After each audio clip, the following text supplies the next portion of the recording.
This is Lecture 2 in the International Human Rights course, and I'm going to be looking at the cross-cultural historic roots of human rights that eventually in time led up to the use of the language of human rights as a means of ensuring, guaranteeing some understanding of justice and peacemaking. One thing I just want to mention before I launch into that is there are two extremes in terms of an understanding of ethics that universal human rights tries to avoid as much as possible. One is the position of cultural relativism, that no ethical position has any universal validity. All is a matter of conditioning, socialization, and culturation. And so each culture, each state, each ethnic people have their own unique, indigenous, peculiar history, and nothing is either right or wrong in any significant sense other than what is appropriate to a particular place and time of a people. That leads to cultural relativism, and of course there's truth in cultural relativism to some degree, but cultural relativism, as I'll mention as I go further a little more in this lecture, can lead to problems. The other side is that people freeze their own culture as an absolute, and so the different cultures from different backgrounds can take the position not only is ethics not relative, but in fact our particular history, our language, our culture, our theology, our philosophy is the only true, good, and beautiful one. And so between the extremes of absolutizing one's culture and relativizing culture lies the middle way of universal human rights, which attempts to argue there are universal truths, there are universal rights, but there also is relativism on the one hand.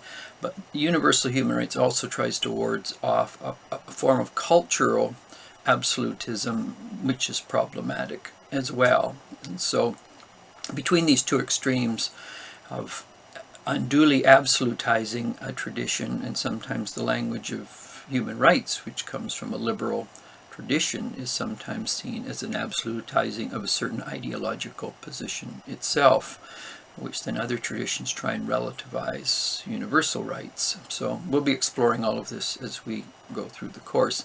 But to turn to what I mentioned earlier, the roots, the historic roots from a multicultural, intercultural, more cosmopolitan tradition of rights, long before the language of human rights was used. So within the Chinese tradition, I'll start with the Chinese heritage itself, the whole Confucian tradition, and particularly that which comes out of the Analects, has a notion that the common good is best embodied in a communal way, in which there's a communal chain of authority, in which in the context of the family, the father knows best, as it were. Children are expected to obey the father, and above all, to be human is to be connected, it's to be integrated, it's to be one with the greater good itself. Now, if that is extended to a larger scale, then the state knows best. The state is the family, from which all are, as it were, children in that family, and some within that family are better suited to govern, to run the country than others, and those who are not running the country are expected to obey, to be receptive, to be docile before the leader of the state. So it's this notion within the Confucian Chinese tradition, and when it often folds into elements of Taoism, the Tao itself, there is a way, and there obviously is tensions between historic Chinese Taoism and the Confucian tradition, but there also is within that tradition a merging of these ways. Now, this way of thinking takes the position essentially, without using the language of rights, that the common good is best understood within a communal context. And so where you get individuals claiming that they know better than the family, better than the state, better than the community, they're seen as problematic. They're disrupting the community, the common good, the collective in that sense. And so this is a way of understanding human rights, but with primarily within a communal understanding of rights in which the individual is subordinate to the common good, and when the individual protests against that, they are often seen as the problem that must be silenced, or worst case, they disappear. And so this Chinese tradition of the Confucian tradition, often merging inadequate way with the Taoist tradition, and at times with aspects of the Buddhist tradition as it entered into China. There is this communal sense. Now we fast forward that Confucian attitude into the Cultural Revolution of Mao Zedong. You get again this collective sense, and rather than the elders with wealth and privilege ruling China, there is this Marxist read that in fact it is the workers are the ones which are the rulers of the state. It is the proletariat that are rulers of the state, and all are equal in that sense. So those who claim higher education or privilege or perks, they should be paid no more than the workers of the field, or the hewers of wood and drawers of water. So under the Red Book of Mao, you get again this notion of the community. The only difference within the community here is who are the rulers, who are the elders. The notion of the Confucian common good remains. It's just redefined in terms of who are the ones who are set up to rule in that sense. Fast forward post Chinese Cultural Revolution, where we are today in China, you still get the obvious sense in which the state runs things.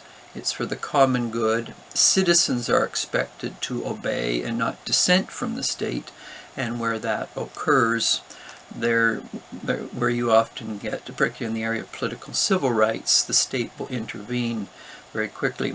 Amnesty International was begun in 1961, and the first book came out in 1961, so this being 2021, as this course moves along, it's 60 years since Amnesty began. And of the 9 first prisoners of conscience that came out in Amnesty's launch, Peter Benensons was the key figure, midwifed Amnesty in 1961, was from China. And this particular activist in China didn't necessarily disagree with communism as an ideology, but he disagreed with how it was being worked out in phases of the Cultural Revolution. And so he was imprisoned, and Amnesty worked for him. We fast forward some of that within the Chinese tradition to 1989 and the Tiananmen Scare, where human rights activists raised serious questions in terms of civil and political rights. And of course the tanks came into Tiananmen Scare. Remember 1989 we had our annual Amnesty meeting out at University of British Columbia, and this was a period of time in which the human rights activists were arguing by being on the streets for political and civil rights in a culture which wanted to deny those political and civil rights. And certainly within the Tibetan Buddhist tradition, the Dalai Lama having to flee China, community is in northern India, Dharamsala. You get Christians in China, Muslims in China, a variety of other groups in China, and obviously Hong Kong, in which free Hong Kong at the present time, when you get that sort of protest, the Chinese military comes in quickly. So what I'm saying here is that there's one tradition of human rights of which China very much embodies, is they think the common good, they think the collective, like bees in a hive or ants in a colony. And so the notion of political, civil, legal rights to protest against the colony, against the hive, is seen as a disruption. And it is this tradition, one sense, that the liberal notion of individual rights attempts to come as a corrective too. So within this heritage then of Chinese rights, it is the community, it is the collective that defines what is right, and any aberration or distortion from that is seen as the problem, seen as an illness in the body politic, as a bacteria in the body politic that has to be dealt with. many ways. So moving from the Chinese tradition to the Indian tradition, the East Indian tradition, they have a notion of dharma or karma. And so there is an order within the universe itself. And to the degree people violate that order or misunderstand that order, society itself will go amiss and askew. So a great deal of Indian thought attempts to understand and then articulate how are individuals, and in this case Hinduism, Buddhism of course flows from that. You also get elements of the Sikh tradition out of that as well. And so the notion that there is an order, and humans are at their best when they know that under that order and attune themselves to that order, and to the degree they don't, chaos will follow and flow within individuals' lives, communal lives. And in that sense, the language of dharma and karma is an attempt to say there are basic standards that must be heeded, and to the degree those are heeded and understood, some form of justice and peacemaking will flow. So within the East Indian tradition, then, dharma, karma is a very important antecedent to, there are universal standards that have to be upheld. And within the Indian tradition, you get, again, the sense of the collective, and you get the tensions often between the collective and the common and the individual as they try and grapple with these particular issues. And so the Indian tradition is another background. Within the Western tradition, certainly within the Jewish tradition, the clash in the Jewish tradition, particularly in its formative stages, or the biblical phase, between an understanding of nationalist collectivism, in which there's the common, the nation, the ethnic people, and they are to be at one, and then the prophetic heritage, which often comes as individual critiques, the prophets or the prophetesses of the nationalist ethnic position, whether it's oral prophets, Elijah, Elisha, Nathan, whether it's the 12 minor prophets within the Hebrew canon or the major prophets. These are individuals who come as critics of the ethnic nationalism. And so here in the Jewish tradition, you get the seeds, obviously, of the ethnic nationalism on the one hand with its notion of the good, but there's also individuals who understand that good in a much more substantive and meaningful way, and they come as critics of that communal collectivism. They're often marginalized for doing so, but the seeds, obviously, of human rights and the Jewish notion of tzedek or justice and shalom, peace, and this emerges from the Jewish heritage, and this plays obviously into the emergence centuries later of our language of human rights. The Greco-Roman notion of natural law, again, takes the position that there are these standards that we should come to know, or in our thinking try and make sense of, that transcend ethnicity and tribes and bands and city-states. And to the degree people understand that law, apply it in their personal, familial, city-state where there's justice and peace prevails.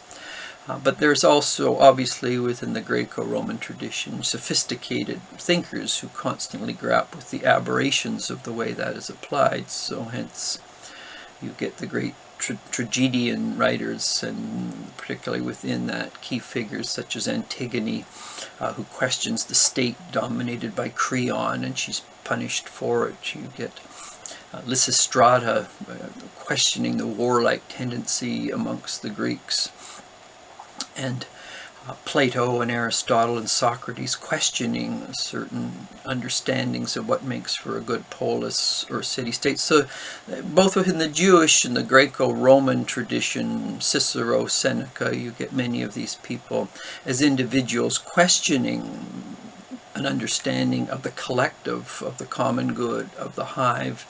And this language of natural law is foundational to this way of thinking as well.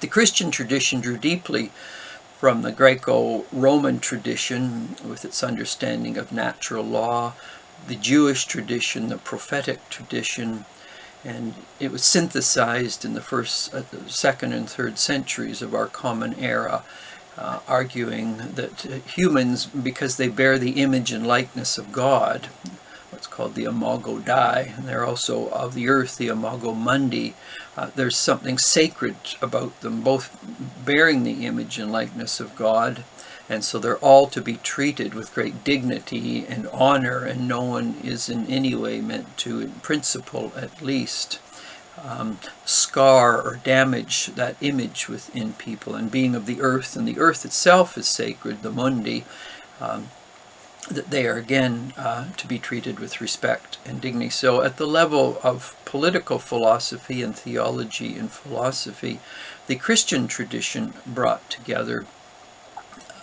again standards based on humans being bearers of God's image and likeness in that sense, and so hence of eternal worth and eternal dignity, and being so they are not to be injured, hurt, or harmed in any way, and it is the role of the church and the state to protect that inherent dignity and to draw forth the greater potential of what humans could and might be if they only knew themselves at a deeper and more meaningful level.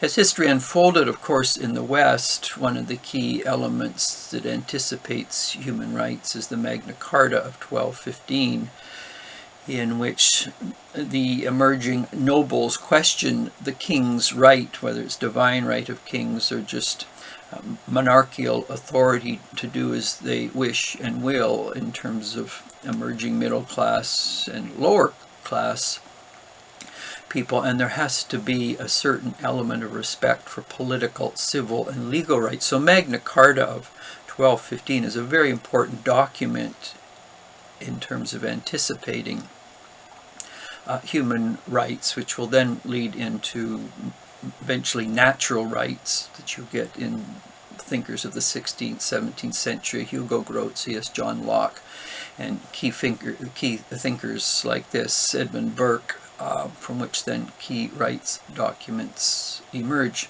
I began with China. I'll finish with Russia here. Again, within the Russian tradition, there's this notion historically that the Tsar knew best, and there was the class under the Tsar. There were the peasants, they were the workers, and those like Lev Tolstoy were front and center arguing for the rights of the workers. The peasants, and to the degree they were not heeded and heard properly, and their rights to proper working conditions and many other benefits which honor people. Tolstoy anticipated very clearly the Russian Revolution of what in 1917. There were previous protests, but he was dead by 1910.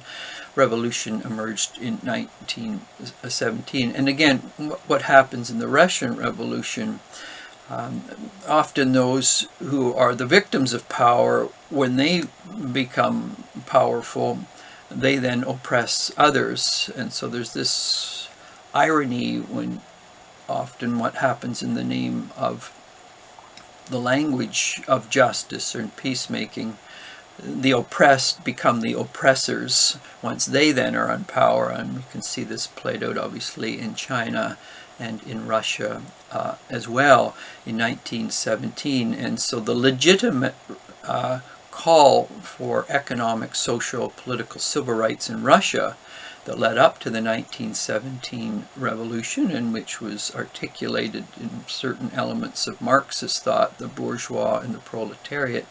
As mentioned, the oppressed, once in power, often become the oppressor. I mentioned the 1961 Amnesty report, and another prisoner of conscience was Olga Ivanskaya. One of the most important novels written in Russia in the 20th century was Dr. Zhivago by Boris Pasternak. Boris Pasternak is considered probably one of the preeminent Russian novelists of the 20th century. He won the Nobel Prize for Dr. Zhivago in 1958. But the hero and the heroine of Dr. Zhivago are Zhivago and Larissa, or Laura. And the Laura, or the Larissa of Dr. Zhivago, her name was Olga Ivanskaya. Olga had a very close relationship with Boris Pasternak in the 1950s. She was imprisoned because it was an attempt by the Russian government to silence Pasternak and his writings. As a result of that, she suffered for her friendship with him and her relationship with him, but it never in any way caused her to retreat from her concern with rights. And then by the time Zhivago was published in 1958, it was Olga Ivanskaya herself played a very important role in getting the book out, initially in Italian in 1957 and then in English in 1958. But she was imprisoned again for 6 years afterwards for doing that. And it was Amnesty International that came to her defense once again.